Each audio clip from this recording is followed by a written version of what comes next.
दिल्ली के जंतर मंतर पर जनता की अदालत के मंच पर अरविंद केजरीवाल ने अन्ना आंदोलन को याद करके पूर्व यूपीए सरकार और इंडिया गठबंधन की सहयोगी कांग्रेस पर निशाने साधे, साथ ही साथ खुद को कट्टर ईमानदार बताते हुए बीजेपी को आड़े हाथों लिया। केजरीवाल ने दिल्ली वालों से कहा कि आगामी विधानसभा चुनाव में मेरी अग्नि परीक्षा होगी। वहीं खुद को पाक साफ बता रहे केजरीवाल पर बीजेपी और कांग्रेस ने निशाना साधा। भारत माता की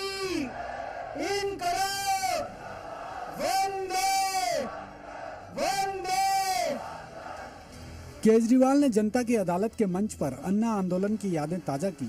इस बहाने केजरीवाल ने उस दौर की यूपीए सरकार को अहंकारी बताकर कांग्रेस को भी निशाने पर लिया।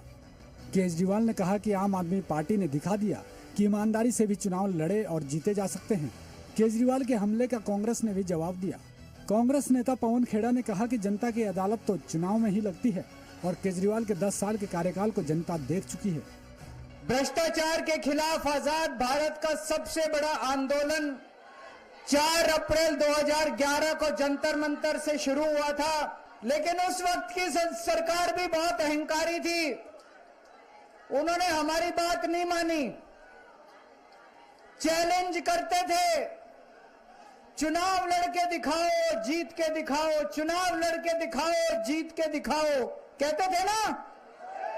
देश के अंदर साबित कर दिया ईमानदारी से चुनाव लड़े भी जा सकते हैं और ईमानदारी से चुनाव जीते भी जा सकते हैं।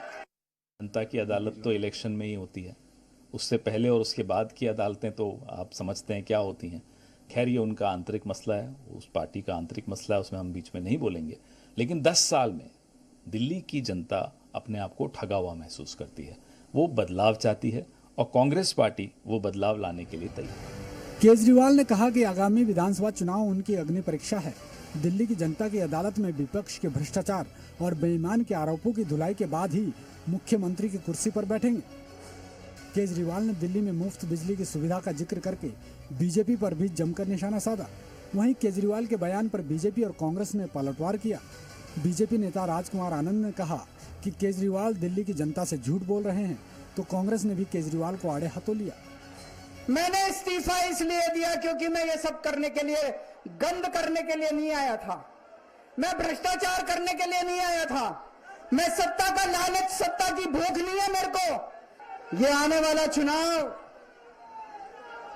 मामूली चुनाव नहीं है, ये दिल्ली का आने वाला चुनाव केजरीवाल की अग्नि परीक्षा है।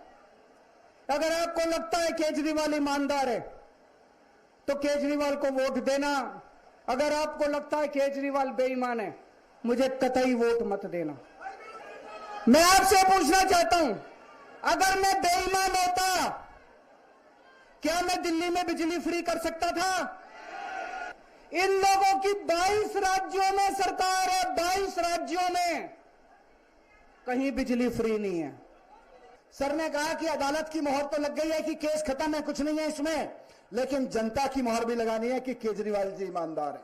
दिल्ली की जनता ये मानती है कि केजरीवाल ईमानदार है, तो वोट दें और कुर्सी पे बिठाएं, नहीं तो घर बैठ जाऊंगा। केजरीवाल जी ने मुझसे कहा उस दिन।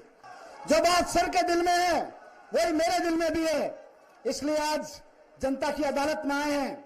बहुत ही अफसोस की बात है कि इसको ये आगे खींच नहीं पाए, ये खुद भ्रष्टाचार और घोटालों में फंस गए। मैं अपराधी नहीं हूँ, मैं भ्रष्टाचारी नहीं हूँ, इसलिए इस्तीफा दिया। यहाँ वो झूठ बोलते हैं क्योंकि कोर्ट ने, सुप्रीम कोर्ट ने उनको बेल जब दी है तो उस बेल ऑर्डर की 4-5 जो बातें हैं उनको आप पढ़िएगा। उसका मतलब ये है कि mister Kejriwal, you were suspended that day.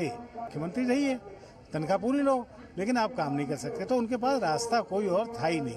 देखो, केजरीवाल जी एक ही हालत में दोबारा चीफ मिनिस्टर बन सकते अगर जनता ने चुना, वो बहुत बड़ा अगर है। लेकिन उसके अलावा अगर ये आतिशी जी को जो सुपारी दी गई है कि सारी फाइलें गायब कर दें, सारे सबूत मिटा दें, सारे अधिकारियों को डरा धमका दें और दिल्ली सरकार में जो कुछ इनको लपेटना लपूटना वो कर दे, तो अगर ये काम कर देगी तो केजरीवाल बच जाएंगे, नहीं तो 5-6 महीने में परमानेंट रेजिडेंट होने वाले हैं तिहाड़ के। अरविंद केजरीवाल ने जेल से बाहर आते ही सीएम पद से इस्तीफा दे दिया था। केजरीवाल की जगह आतिशी ने दिल्ली की कमान संभाल ली है। आतिशी भी दिल्ली की जनता से आगामी विधानसभा चुनाव में केजरीवाल को फिर से जिताकर मुख्यमंत्री बनाने की अपील कर रही हैं। ब्यूरो रिपोर्ट, जी मीडिया।